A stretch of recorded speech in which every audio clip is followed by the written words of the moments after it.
during the conventions, when they started really hitting the big time, Virgil was at almost all of them, and he and I became really good friends. He was very, very sweet, and he loved to chat with the fans.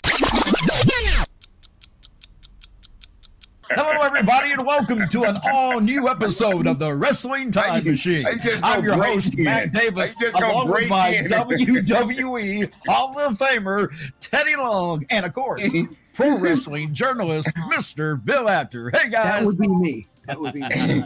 And he just broke in and then just killed everything that we were laughing and talking about and just started introducing us.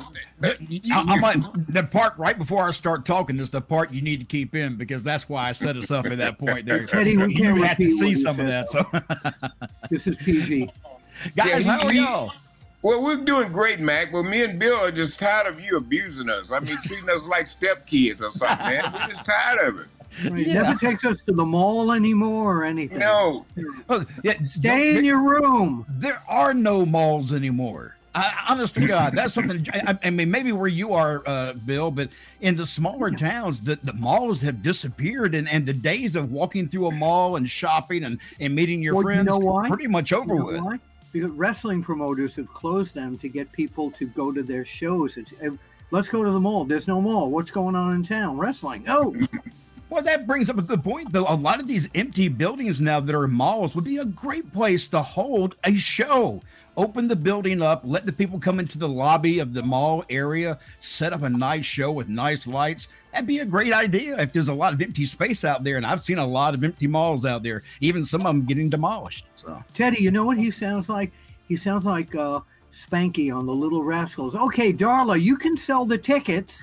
Alfalfa, you'll be in the main event, and we'll all get rich. and me and you can work concessions, Bill. You got it. You got it. Guys, we had a loss, and I mentioned this, I believe, briefly on the last show, but Virgil has passed away, and Virgil was someone that. Bill and Teddy, you both know I've done some interviews with Virgil, and I had, luckily, whatever it was, Virgil would always be kind of calm with me. He would start out kind of ramped up, and then I could bring him back down to where he would just talk to you like a normal person. And when he did that, he was actually a very interesting guy when he would tell you his story and where he started and the schooling and stuff like that. So I hated to hear the news that he passed away. Teddy, did you work with Virgil quite a bit? No, I didn't work with him at all. In passing, I saw him in WCW when he came in down there, and he was part of the NWO. And I saw him again, I think, when I came to work with Vince in the WWE. But I think he had already gone when he wasn't with DiBiase anymore. But then I think they brought him back to do something, and I had a chance to see him there. But I saw him on the road in passing, had a chance to talk to him and stuff. So he's just a nice guy. In fact, I talked to Tony Atlas today, and I was asking Tony, had he heard anything about how he died? And Tony said he had several strokes, whatever. And last time I did see him, he wasn't doing too good, man. He was trying to hitchhike a ride from somewhere to the next town or something, man. So Virgil just wasn't doing good at all. Yeah, Bill, the last time that I saw Virgil, I actually didn't air the interview we did, only because Virgil was kind of confused during the interview, and because it was so noticeable, I didn't want to play it, so I just left it alone. Bill, you've talked to Virgil many times, and I know you've interviewed him. Any stories about you and Virgil?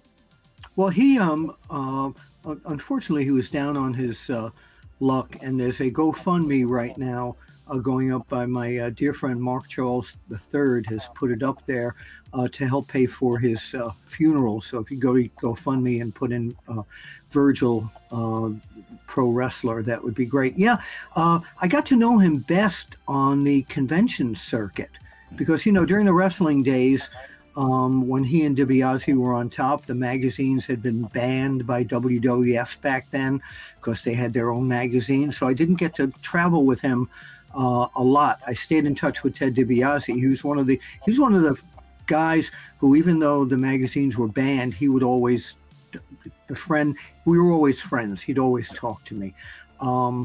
but during the conventions, when they started really hitting the big time, Virgil was at almost all of them, and he and I became really good friends. He was very, very sweet, and he loved to chat with the fans. He really did. He was but again, you know, there were times toward the last few years of his life that he was known to be setting up tables outside of Penn Station and selling his pictures and stuff.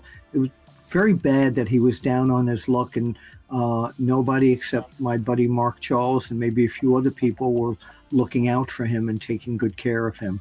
So yeah, what a great character. I mean, the man who gave out the money died unfortunately without any. Yeah, you know, I was going to say something about that character, Bill. His early characters were nothing like what he ended up when he got with the $1 Million Man, Ted DiBiase. No.